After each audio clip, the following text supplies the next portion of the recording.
Halo semuanya, apa kabar? Semoga kalian sehat terus ya. Di sini saya akan menjelaskan mengenai riya dan nifak. Apa sih riya dan nifak itu? Riya dalam bahasa Arab artinya memperlihatkan atau memamerkan. Secara istilah, riya yaitu memperlihatkan sesuatu kepada orang lain, baik barang maupun perbuatan baik yang dilakukan, dengan maksud agar orang lain dapat melihatnya dan akhirnya memujinya. Sepadan dengan riya adalah sum'ah, yaitu berbuat kebaikan agar kebaikan itu didengar orang lain dan dipujinya, walaupun kebaikan itu berupa amal ibadah kepada Allah Subhanahu wa Ta'ala.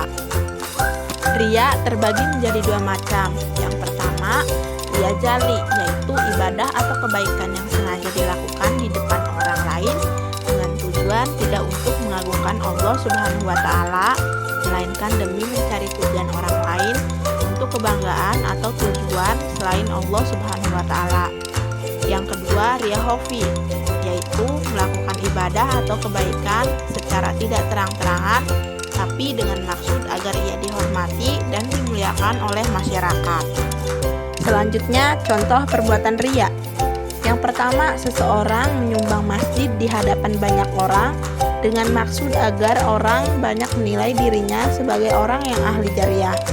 Yang kedua, seorang siswa senang melaksanakan sholat duha atau duhur dengan harapan supaya dapat nilai dari gurunya. Yang selanjutnya, akibat negatif dari riya. Yang pertama, menghapus pahala amal baik. Yang kedua, mendapat dosa besar karena riya termasuk perbuatan syirik kecil. Yang ketiga, tidak selamat dari bahaya kekafiran karena riya sangat dekat hubungannya dengan sikap kafir. Yang selanjutnya, pengertian tentang nifak. Apa itu nifak? Secara bahasa, nifak berasal dari kata nafiko, yang artinya salah satu lubang tempat keluarnya yarbu, atau hewan sejenis tikus, dari sarangnya. Nifak juga berasal dari kata nafak, yaitu lubang tempat bersembunyi. Nifak juga berarti bermuka dua, pura-pura pada agamanya. Lubang tikus di padang pasir yang susah ditebak tembusannya. Menurut istilah, nifak yaitu sikap yang tidak menentu, tidak sesuai antara ucapan dengan perbuatannya. Perilaku seperti ini pada hakikatnya adalah ketidaksesuaian antara keyakinan, perkataan, dan perbuatan. Selanjutnya, macam-macam nifak. Yang pertama, nifak i'tiqodi.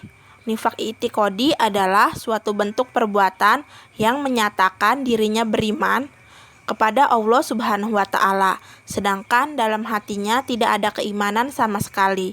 Dia salat, bersedekah, dan beramal soleh lainnya, namun tindakannya itu tanpa didasari keimanan dalam hatinya. Yang kedua, nifak amali. Nifak amali adalah kemunafikan berupa pengingkaran atas kebenaran dalam bentuk perbuatan. Selanjutnya, contoh perbuatan nifak. Yang pertama, hanya berpikir jangka pendek, yaitu kekayaan duniawi semata. Yang kedua, tidak mampu beramar ma'ruf nahi mungkar. Yang ketiga, seringkali dalam pembicaraannya menyindir dan menyakiti Nabi atau Islam. Yang keempat, ragu terhadap kebenaran Islam. Yang kelima, enggan melakukan sholat. Kalaupun ia melakukan sholat, pasti karena paksaan orang lain. Yang keenam, tidak punya kepastian dalam berpikir dan bertindak. Yang ketujuh, terbiasa dengan kebohongan, ingkar janji, dan khianat. Selanjutnya yang terakhir yaitu akibat negatif dari perbuatan nifak bagi diri sendiri. Yang pertama, tercela dalam pandangan Allah Subhanahu wa Ta'ala. Yang kedua, hilangnya kepercayaan dari orang lain atas dirinya. Yang ketiga, tidak disenangi dalam pergaulan hidup sehari-hari. Yang keempat, mempersempit jalan untuk memperoleh rezeki karena orang lain tidak mempercayai lagi. Yang kelima, mendapat siksa yang amat pedih kelak di hari akhir.